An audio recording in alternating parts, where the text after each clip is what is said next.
ಹರಿ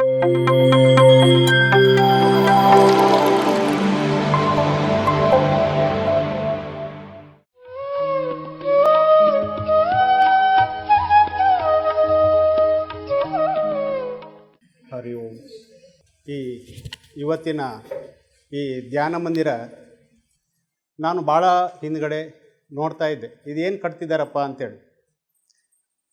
ಆವಾಗ ನಮಗೆ ಏನೋ ಮಾಡ್ತಿದ್ದಾರೆ ಅಂಥೇಳಿ ಇದ್ರ ಬಗ್ಗೆ ಧ್ಯಾನ ಮಂದಿರ ಆಗಲಿ ಅಥವಾ ಏನೋ ಒಂದು ಧರ್ಮದ ಒಂದು ಅಥವಾ ನಮ್ಮ ಮನುಷ್ಯನ ಜೀವನದ ಧ್ಯಾನ ಮಾಡುವಂಥ ಒಂದು ಯೋಗ ಅಥವಾ ಏನು ಧ್ಯಾನದಿಂದ ಏನು ಕಲಿಬೇಕು, ಧ್ಯಾನದಿಂದ ಏನು ಪಡಿಬೇಕು ಅನ್ನುವಂಥದ್ದನ್ನು ಇವತ್ತು ಇಲ್ಲಿ ತಿಳ್ಕೊಂಡಿದ್ದೇನೆ. ನಾನು ಇದ್ರ ಬಗ್ಗೆ ಮಾತಾಡಲಿಕ್ಕೆ ನನಗೇನು ಪೂರ್ವ ತಯಾರಿಲ್ಲ. ಈಗ ನನ್ನ ಪರಿಚಯನ ಹೇಳ್ಕೊಳ್ತೇನೆ. ನಾನು ಮೂಲತಃ ಮೀನುಗಾರ, ಸೋಮನಾಥ್ ಮೊಗೆ. ಈಗ ವೇದಿಕೆಯಲ್ಲಿ ಎಲ್ಲ ಉಪಸ್ಥಿತರಿದ್ದಂತಹ ಎಲ್ಲ ಧ್ಯಾನ ಯೋಗಿಗಳಿಗೆ ನಮಿಸುತ್ತಾ ಹಾಗೂ ನನ್ನ ಊರಿನ ಬಂಧುಗಳಿಗೆ ಮಾನ್ಯರೇ, ಇವತ್ತು ಈ ತಿರುಮಲ ಮತ್ತು ತಿರುಮಲನ ಹೆಂಡತಿ ಈ ಒಂದು ನಮ್ಮೂರಿಗೆ ಒಂದು ಧ್ಯಾನ ಮಂದಿರ ತಂದಿದ್ದಾರೆ ಅಂತ ಹೇಳಿದ್ರೆ ಭಾಳ ಆಶ್ಚರ್ಯ. ಯಾಕಂದರೆ ಅವ್ರು ಏನೋ ಮಾಡ್ತಿದ್ದಾರೆ ಅಥವಾ ಏನೋ ಕಟ್ತಿದ್ದಾರೆ ಅನ್ನುವಂಥ ಒಂದು ಕಲ್ಪನೆ ಅಷ್ಟೇ ನಮ್ಮಲ್ಲಿದ್ದದ್ದು. ಇವತ್ತು ಒಂದು 30ರಿಂದ 40 ಜನ ಇಲ್ಲಿ ಕುಳಿತು ಧ್ಯಾನ ಮಾಡುವಂಥ ಒಂದು ಅವಕಾಶವನ್ನು ಇವತ್ತು ಕಲ್ಪಿಸಿಕೊಟ್ಟಿದ್ದಾರೆ. ಯಾಕಂದರೆ ಹೊರಗೆ ಹೋಗೋರು ಈಗ ಇಲ್ಲೇ ಬಂದಂಥ ಯಜಮಾನರ ಹೆಂಡತಿಯರು ಇರ್ಬೋದು ಅಥವಾ ಹೆಂಡತಿಯರು ಅಥವಾ ಗಂಡಂದಿರು ಇರ್ಬೋದು, ಅವರೆಲ್ಲರೂ ಇಲ್ಲಿ ಬಂದಿದ್ದರೆ ಇವತ್ತು ಈ ಉದ್ಘಾಟನೆ ಬೇರೆ ಒಂದು ರೀತಿಯಲ್ಲಿ ಆಗ್ತಿತ್ತು. ಯಾಕಂತೇಳಿದ್ರೆ ಎಲ್ಲರೂ ಹೊರಗಿಂದ ಹೇಳಲಿಕ್ಕೆ ಭಾಳ ಮಂದಿ ಇದ್ದಾರೆ, ಇದೇನು ಮಾಡ್ತಿದ್ದೀರಪ್ಪ, ಏನು ಕತೆ ಏನು ಅಂತೇಳಿ. ರಸ್ತೆ ಮೇಲೆ ಹೋಗೋರು ಎಲ್ಲರ ಕಣ್ಣು ಈ ಗೋಪುರದ ಮೇಲೆ. ಆದರೆ ಆ ಗೋಪುರದ ಒಳಗಡೆ ಬಂದಾಗ ಮಾತ್ರ ಈ ಧ್ಯಾನ ಅನ್ನುವಂಥ ಒಂದು ಕಣ್ಣನ್ನು ನಮಗೆಲ್ಲ ಸ್ವಲ್ಪ ತೆರೆಸ್ತು. ಈ ಒಂದು 20-15 ನಿಮಿಷ ಧ್ಯಾನ ಮಾಡುವಂಥ ಒಂದು ಅವಕಾಶವನ್ನು ನಮ್ಮ ಗುರುಗಳು ಮಾಡಿಕೊಟ್ಟಿದ್ದಾರೆ. ಈ ಒಂದು ಭಾಗ್ಯ ತಿರುಮಲ ಮತ್ತು ಅವ್ರ ಹೆಂಡತಿಯರಿಗೆ ಸಿಕ್ಕಿದ್ರಿಂದ ಒಂದು ತಿರುಮಲ ಹೆಂಡತಿ ಒಂದು ಈ ಊರಿಗೆ ಧ್ಯಾನ ಕುಟೀರ ಅಥವಾ ಧ್ಯಾನ ಮಂದಿರ ಅಥವಾ ಪಿರಾಮಿಡ್ ಮಂದಿರವನ್ನು ಏನು ನಿರ್ಮಾಣ ಮಾಡಿದ್ದಾರೆ, ಹಾಗೆ ಆ ಒಂದು ಕುಟುಂಬದಿಂದ ಇನ್ನೊಂದು ಕುಟುಂಬಕ್ಕೆ ಹೊರಗೋಗುವ ಏನು ನಮ್ಮ ಹಿರಿಯರು ಈಗಾಗಲೇ ಹೇಳಿದ್ದಾರೆ, ವಸುದೈವ ಕುಟುಂಬ, 2 ಕುಟುಂಬ ಒಟ್ಟಾದವಾಗ ವಸುದೈವ ಆಗ್ತದೆ ಅಂಥೇಳಿ. ಇದು ಇನ್ನೊಂದು ವಸುದೈವ ಆಗಲಿಕ್ಕೆ ಅವಕಾಶ ಉಂಟು ಅಂಥೇಳಿ ನಾನು ಕಲ್ಪನೆ ಮಾಡ್ಕೊಳ್ತಿದ್ದೇನೆ. ಯಾಕಂತೇಳಿದ್ರೆ ಇಲ್ಲಿ ಒಂದು ಕುಟುಂಬ ಇನ್ನೊಂದು ಕಡೆ ಹೋದಾಗ ಇನ್ನೊಂದು ಕುಟುಂಬ ವಸುದೈವ ಆಗಿ ಆ ವಸುದೈವನ ಇನ್ನೊಂದು ಪಿರಾಮಿಡ್ ಮಾಡ್ತದೆ ಅಂಥೇಳಿ. ಈಗಾಗಲೇ ನಮ್ಮ ಉತ್ತರ ಕನ್ನಡ ಜಿಲ್ಲೆಯಿಂದ ಬಂದವರು, ಕಾರವಾರದವರು ಯಾರೋ ಹೇಳಿದ್ದಾರೆ, ಅವರು ತಮ್ಮ ಸಂಕಲ್ಪವನ್ನು ಈ ರೀತಿ ಪಿರಾಮಿಡ್ ಮಾಡಲಿಕ್ಕೆ ತಾವು ಸಂಕಲ್ಪ ಮಾಡ್ಕೊಂಡಿದ್ದೀವಿ ಅಂತೇಳಿ. ಭಟ್ಕಳ ತಾಲೂಕಿನಲ್ಲಿ ಇದೇ ಪ್ರಥಮ. ಯಾಕೆಂತ ಹೇಳಿದ್ರೆ ಈ ಆರೋಗ್ಯ ಎಲ್ಲರಿಗೂ ಭಾಗ್ಯವಾಗಿ ಇರುವುದಿಲ್ಲ. ಭಾಗ್ಯವಾಗಿ ಇರಬೇಕಾದ್ರೆ ಧ್ಯಾನ ಬೇಕು.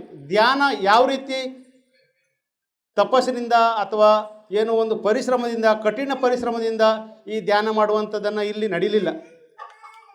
ನಿಸ್ವಾರ್ಥ ಉಚ್ಛ್ವಾಸ ಮತ್ತು ನಿಶ್ವಾಸ 2 ಆಯಾಮಗಳಿಂದ ಇಲ್ಲಿ ಧ್ಯಾನವನ್ನು ನಾವು ಕಲ್ತ್ಕೊಂಡ್ರೆ, ಈಗ ಒಂದು 20 ನಿಮಿಷ ಏನು ನಾವು ಧ್ಯಾನ ಮಾಡಿದ್ವಿ, ಕೇವಲ 2 ಉಚ್ಛ್ವಾಸ ಮತ್ತು ನಿಶ್ವಾಸ. ಶ್ವಾಸವನ್ನು ಹೊರಗೆ ಬಿಡುವಂಥದ್ದು ಕ್ರಿಯೆ ನಮಗೆ ಗೊತ್ತಿಲ್ಲ, ಶ್ವಾಸವನ್ನು ಒಳಗೆ ತಗೊಳ್ಳುವಂಥ ಕ್ರಿಯೆ ನಮಗೆ ಗೊತ್ತಿಲ್ಲ. ಯಾವ ರೀತಿ ಆಗಿದೆ ಅಂತ ಹೇಳಿದ್ರೆ ಒಂದು ಧ್ಯಾನ ಈ ರೀತಿಯಾಗಿ ಮಾಡಲಿಕ್ಕೆ ಆಗ್ತದೆ ಅನ್ನುವಂಥ ಒಂದು ಈ ಪಿರಾಮಿಡ್ ಮಂದಿರ ನಮಗೆ ಒಂದು ಅನುಭವವನ್ನು ಮಾಡಿಕೊಟ್ಟಿದೆ. ಇಷ್ಟು ಹೇಳಿ ನಾನು ಮಾತು ಮುಗಿಸ್ತೇನೆ. ನನ್ನ ಹೆಸರನ್ನು ಪರಿಚಯ ಮಾಡಿಕೊಳ್ತೇನೆ. ನಾನು ಕುಂದಾಪುರದ ಮೀನುಗಾರಿಕಾ ಇಲಾಖೆಯಲ್ಲಿ ಸಹಾಯಕ ನಿರ್ದೇಶಕನಾಗಿ ಕೆಲಸ ಮಾಡ್ತಾ ಇದ್ದೆ. ಈಗ ರಿಟೈರ್ಡ್ ಆಗಿದ್ದೇನೆ. ನಾನು ಕುಂದಾಪುರದ ನಾಗೂರಿನಲ್ಲಿ ಈಗ ವಾಸ್ತವ್ಯದಲ್ಲಿದ್ದೇನೆ. ಈ ಒಂದು ಕಾರ್ಯಕ್ರಮ ನಮ್ಮ ಸಾವಿತ್ರಿ ಮೇಡಮ್ ಅವರ ಮಾವ ಕೊಪ್ಪಳದ ವೆಂಕನಗೌಡ ಮೇಟಿ ಅಂಥೇಳಿ ಅವರು ಹೇಳಿದರು, ನೀವೊಂದು ಧ್ಯಾನ ಕಾರ್ಯಕ್ರಮಕ್ಕೆ ಹೋಗಿ. ನೀವು ಯಾವಾಗಲೂ ನಾನೊಂದು 20 ವರ್ಷದಿಂದ ಅವರ ಊರಿಗೆ ಹೋಗ್ತಿದ್ದೆ. ಯಾವುದು ನನಗೆ ಅಸ್ತಮ ಇತ್ತು. ಅಸ್ತಮದ ಗುಳಿಗೆಯನ್ನು ಮೃಗಶಿರ ಮಳೆ ಪ್ರಾರಂಭದ ದಿವಸ ಆ ಒಂದು ಮುಹೂರ್ತದಲ್ಲಿ ಕೊಡ್ತಾಯಿದ್ರು. ಆ ಸಮಯದಲ್ಲಿ ಅವರು ಅಲ್ಲಿ ಹೋಗಿ ಬರೀ ನನಗೂ ಪರಿಚಯ ಆಯಿತು. ಆವಾಗ ಈ ಒಂದು ವಿಷಯ ಹೇಳಿದರು ಅವರು, ನಿಮಗೆ ಈ ಅಸ್ತಮಕ್ಕೆ ಒಳ್ಳೆಯ ಮದ್ದು ಅಂತ ಹೇಳಿದರೆ ಬೇರೆ ಇದು ಯಾವುದು ಬೇಡ, ಧ್ಯಾನಕ್ಕೆ, ಈ ಪಿರಮಿಡ್ ಧ್ಯಾನಕ್ಕೆ ಸೇರಿಕೊಳ್ಳಿ ಅಂತ ಹೇಳಿದರು. ಆವಾಗ ನನಗೆ ಅದ್ರ ಬಗ್ಗೆ ಅವರು ಹೇಳಿದರು ಯಾವಾಗ ಹೇಗೆ ಮಾಡಬೇಕಂತೇಳಿ. ನಾನೀಗ 1.5 ವರ್ಷದಿಂದ ಧ್ಯಾನ ಮಾಡ್ತಾ ಇದ್ದೆ. ಅದರಲ್ಲಿಯೂ ಕೆಲವು ಕಾಯಿಲೆಗಳಿಗೆ ಕೆಲವೊಂದು ಧ್ಯಾನ ಇದೆ, ಧನ್ವಂತರಿ ಧ್ಯಾನ ಅಂತೇಳಿ, ಧನ್ವಂತರಿ ಮೆಡಿಟೇಷನ್. ಅದು ಯಾವುದಾದ್ರೂ ನಮಗೆ ಒಂದು ದೀರ್ಘವಾದ ಕಾಯಿಲೆ ಇದ್ದರೆ ಆ ಒಂದು ಮೆಡಿಟೇಷನ್ ಆದ ಧ್ಯಾನದಿಂದ ನನಗೆ ತುಂಬ ಗುಣಮುಖ ಆಗಿದೆ. ನಾನೇನು ಅಂತ ಹೇಳಿದರೆ, ಈಗ ಈ ಧ್ಯಾನದ ಇದರಲ್ಲಿ ಏನು ನಿಮಗೆ ಈ ಕಾಲದಲ್ಲಿ ಯಾರಿಗೂ ಧ್ಯಾನ ಮಾಡಲಿಕ್ಕೆ ಪುರ್ಸೊತ್ತೇ ಇಲ್ಲ.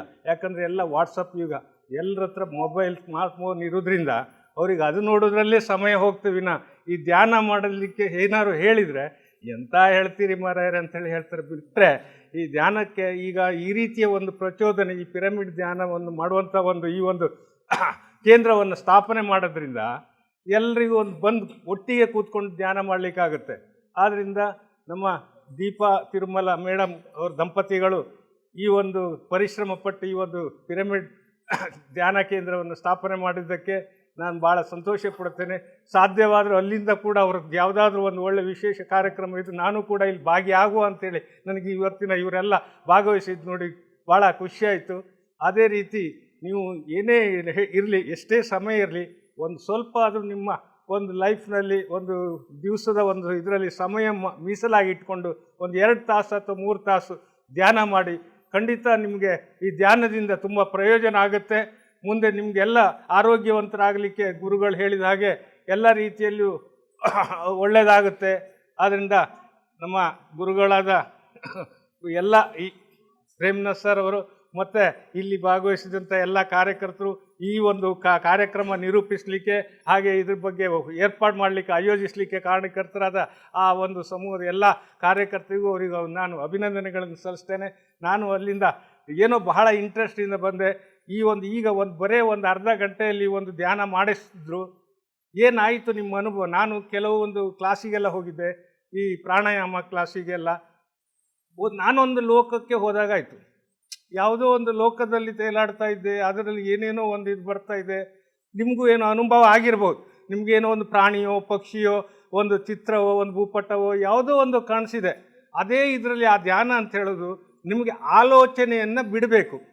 ಬರೇ ಉಸಿರು ತೆಗೆದುಕೊಳ್ಳೋದು ಬಿಡೋದು ಅಷ್ಟೇ ಇರಬೇಕು. ಮತ್ತು ಬೇರೆ ಬೇರೆ ಆಲೋಚನೆ ಬರುತ್ತೆ ನಿಮಗೆ ಫಸ್ಟಿಗೆ. ಅವರೆಲ್ಲ ನಾ ಹೇಳಬಾರ್ದು, ಮತ್ತು ನೀವು ಅವರೆಲ್ಲ ಹೇಳಿದ್ದಾರೆ, ನಿಮ್ಗೆ ಬಂದಿರ್ಬೋದು. ಆ ಆಲೋಚನೆಗಳನ್ನು ದೂರ ಮಾಡಬೇಕು. ಆದಷ್ಟು ಮನಸ್ಸು ಮೈಂಡ್ ಕ್ಲೀನ್ ಇರಬೇಕು. ಆವಾಗ ನಿಮಗೆ ಆ ಧ್ಯಾನದ ಇದರಲ್ಲಿ ಹೋಗ್ಲಿಕ್ಕಾಗತ್ತೆ, ಒಳ ಹೋಗ್ಲಿಕ್ಕಾಗತ್ತೆ. ಆದಷ್ಟು ನಿಮ್ಮ ಕೆಲವು ಮನೆ ತಾಪತ್ರ ಬರುತ್ತೆ, ಅದು ಎಣಿಕೆ ಬರುತ್ತೆ, ಮತ್ತೊಂದು ಬರುತ್ತೆ, ಅದನ್ನೆಲ್ಲ ಬಿಡಬೇಕು. ಬಿಟ್ಟು ಶಾಂತದಿಂದ ನಿಮ್ಮ ಒಂದೇ ಯೋಚನೆ ಯಾವುದು, ಉಸಿರು ತಗೊಳ್ಳೋದು, ಉಸಿರು ಬಿಡೋದು. ಆ ಮಧ್ಯದಲ್ಲಿ ನಿಮ್ಗೆ ಏನೋ ಒಂದು ಯಾವುದೋ ಒಂದೆಲ್ಲ ಏನೆಲ್ಲ ಬರುತ್ತೆ, ಅದೇ ಧ್ಯಾನ. ಅದರಲ್ಲಿ ನಿಮಗೆ ನಿಮ್ಮ ಶರೀರದಲ್ಲಿ ಆರೋಗ್ಯದಲ್ಲಿ ಎಲ್ಲ ಆ ಏರುಪೇರುಗಳೆಲ್ಲ ಕ್ಲೀನಾಗಿ ನೀವು ಶಾಂತರಾಗಿ ನೆಮ್ಮದಿಯಿಂದ ಬದುಕಲಿಕ್ಕೆ ಆಗುತ್ತೆ. ಆದ್ದರಿಂದ ನನ್ನ ಕೊನೆಯ ಮಾತೇನಂತ ಹೇಳಿದರೆ, ನಿಮ್ಮ ಒಂದು ಸಮಯದಲ್ಲಿ 24 ಗಂಟೆಯಲ್ಲಿ ಒಂದು 2 ತಾಸಾದರೂ ಕನಿಷ್ಠ ಈ ಮೊಬೈಲೆಲ್ಲ ಬಿಟ್ಟು ಧ್ಯಾನಕ್ಕೆ ಆಸ್ಪದ ಕೊಡಿ ಅಂತೇಳಿ ಹೇಳ್ತಾ ನನ್ನ ಮಾತನ್ನು ಮುಗಿಸ್ತೇನೆ. ಜೈ ಜೈ. PMC ಕನ್ನಡ ಚಾನೆಲ್ ಅನ್ನು ಲೈಕ್ ಮಾಡಿ, ಶೇರ್ ಮಾಡಿ, ಸಬ್ಸ್ಕ್ರೈಬ್ ಮಾಡಿ ಮತ್ತು ಮಾಡಿಸಿ. ಎಲ್ಲರಿಗೂ ಧನ್ಯವಾದಗಳು.